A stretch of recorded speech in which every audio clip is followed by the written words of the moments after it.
Iba't ibang dekorasyon, bayong, at samot-sari pang mga produkto. Ito ang hanap buhay ni Renz, hindi niya tunay na pangalan sa loob ng Baguio City Jail Mail Dorm. Matapos ang higit 2 taong pagkakapiit, ilang buwan na lamang at makakalabas na rin ito. Habang naghihintay, minabuti na niyang maghulog ng kontribusyon sa SSS para may magamit ito sa kanyang pagbabagong buhay.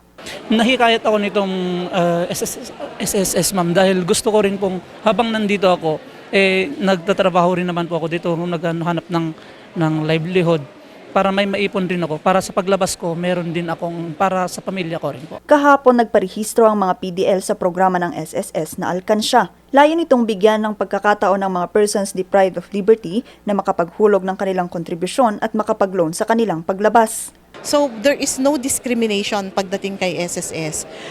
No discrimination sa race, sa sex, sa gender, sa estado ng buhay. Ayun.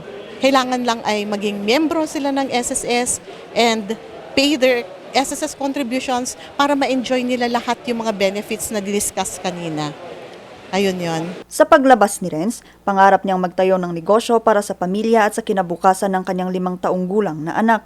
Ganito rin ang persons deprived of liberty na si Willie.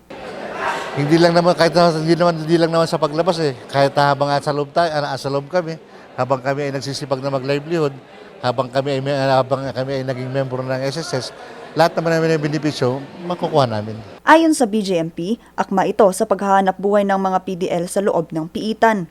So, yung mga ating mga kliyente dito sa loob, yung mga PDL, mayroon silang mga 13 na livelihood projects na ginagawa.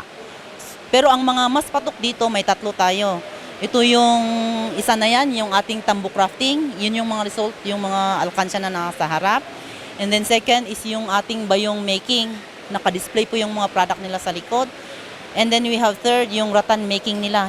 Ini-incorporate nila yun doon sa ating bayong making, ginagawang handle, ganon.